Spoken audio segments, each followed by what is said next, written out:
Bonsoir à tous, dans une nouvelle vidéo, aujourd'hui nous allons faire une compréhension de l'écrit. On va voir le texte, page 138. Donc il s'agit de Oscar Niemeyer, un monstre sacré de l'architecture. Ça veut dire quoi un monstre sacré de l'architecture? Ça veut dire que c'est un très très grand architecte. Alors, on va commencer par lire notre texte. Oscar Niemeyer, le célèbre architecte brésilien, est, avec le roi Pelé, le plus grand mythe vivant du Brésil. C'est un monstre sacré de l'art, de l'architecture. À 105 ans, l'artiste connut toujours de rêver à d'autres projets comme lorsqu'il était enfant. Ma mère m'a raconté que tout petit, je dessinais dans le ciel avec mon index. À l'école primaire, j'avais toujours 10 sur 10 en dessin. En fait, c'est par là que j'ai abordé l'architecture. Sa grande œuvre aura été sans conteste Brasilia, la nouvelle capitale du Brésil, érigée au milieu du désert, sorti de nulle part.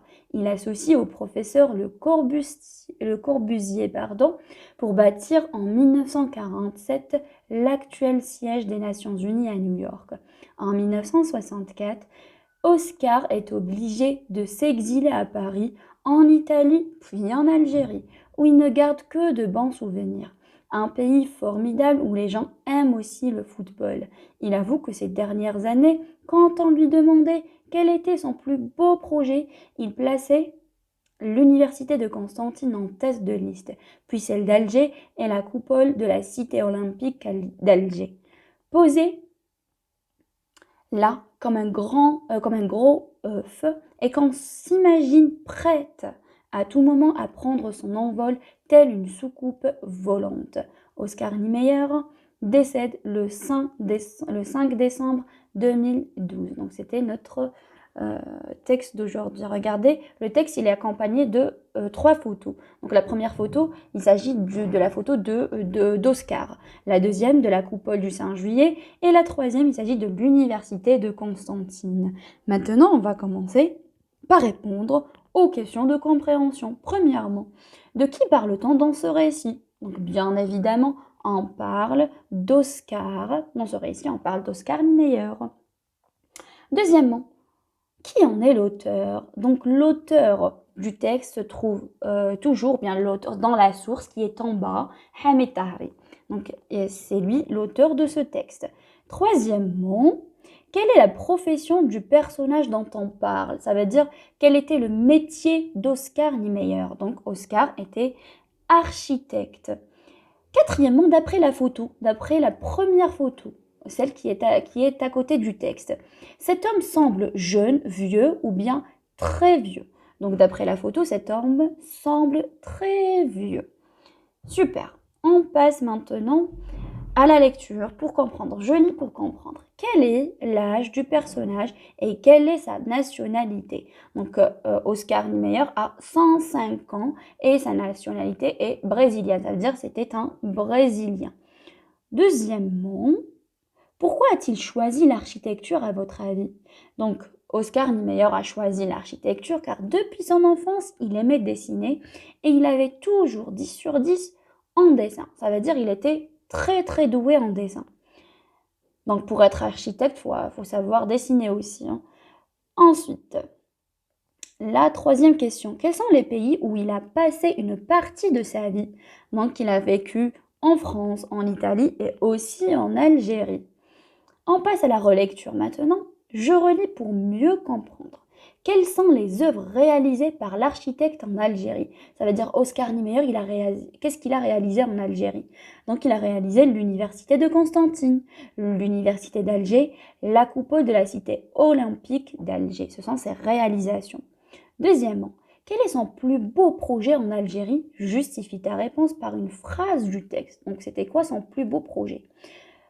Son plus beau projet en Algérie est l'université de Constantine. Donc regardez qu'est-ce qu'il a dit dans le texte. Il plaçait l'université de Constantine en tête de liste. Ça veut dire qu'elle était la mieux classée dans sa liste de réalisation. Troisièmement, que dit-il de l'Algérie et de son peuple? Donc il a dit quoi sur l'Algérie? Donc Oscar a dit que l'Algérie est un pays formidable et que son peuple aime le football. Quatrièmement, Quelles sont ses autres réalisations à l'étranger? Quelle est sa plus grande réalisation? Donc, les autres réalisations sont la nouvelle capitale du Brésil, ça veut dire Brasilia, et l'actuel siège des Nations Unies à New York. Sa plus grande réalisation est Brasilia. Cinquièmement, relève dans le texte les mots et expressions qui désignent Oscar Niemeyer. Donc les expressions qui le désignent, ce sont le célèbre architecte brésilien, le plus grand mythe vivant du Brésil, un monstre sacré de l'architecture, l'artiste, aussi on a utilisé le je lorsqu'il a commencé à parler, je, et le il lorsqu'on a parlé de lui. Sixième question. Quel est le ton dominant utilisé pour raconter dans ce texte? Donc le ton dominant pour raconter est le présent. C'est le présent de l'indicatif.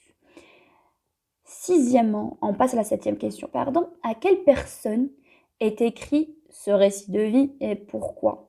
Donc ce récit est écrit à la troisième personne du singulier. Ça veut dire il, parce qu'il s'agit d'une biographie. Et cela veut dire que l'auteur raconte la vie d'une autre personne, d'une personne célèbre. Il ne raconte pas sa propre vie, il raconte la vie d'une autre personne qui est célèbre, bien sûr, donc il utilise il. Huitième question, dans quel passage du texte Oscar Niemeyer parle-t-il de lui-même? Quels indices le montrent? Donc, Oscar Niemeyer parle de lui dans le premier passage dans le texte. Donc, lorsqu'il a commencé à dire je dessinais, etc. Qu'est-ce qui le montre? Ce qui le montre, c'est ma, M', le je, le mon, le J', tout ça parce qu'il a utilisé les pronoms possessifs, les pronoms personnels, le pronom personnel je, etc. Neuvièmement, quand est-il décédé? Ça veut dire, c'était quand est-ce qu'il est mort? Donc, il est décédé le 5 décembre 2012. Dernière question. Quelle leçon de vie tires-tu du parcours de ce grand architecte? Donc là, d'après le parcours de ce grand architecte, on a compris que quand on veut, on peut. Quand on veut faire quelque chose, on peut. On n'a pas d'excuses, on ne trouvera pas d'excuses. Malgré son âge avancé, il était très vieux, il était vieux. Oscar Niemeyer continue de rêver à d'autres projets. Il était vieux, mais il continuait de rêver. C'est un homme infatigable, il ne se fatigue jamais, il rêve toujours et qui est passionné par son métier. Ça veut dire qu'il aime son métier qui est l'architecture. Maintenant, on passe à la récapitulation. On va récapituler avec nos propres mots. Qui est Oscar Niemeyer? Qu'a-t-il réalisé en Algérie? Donc, on peut dire que Oscar Niemeyer est un célèbre architecte brésilien. C'est un monstre sacré de l'architecture. Il a réalisé plusieurs projets en Algérie. Parmi ces projets, nous avons l'université de Constantine, l'université d'Alger et la coupole de la cité olympique d'Alger. Et c'était notre leçon d'aujourd'hui.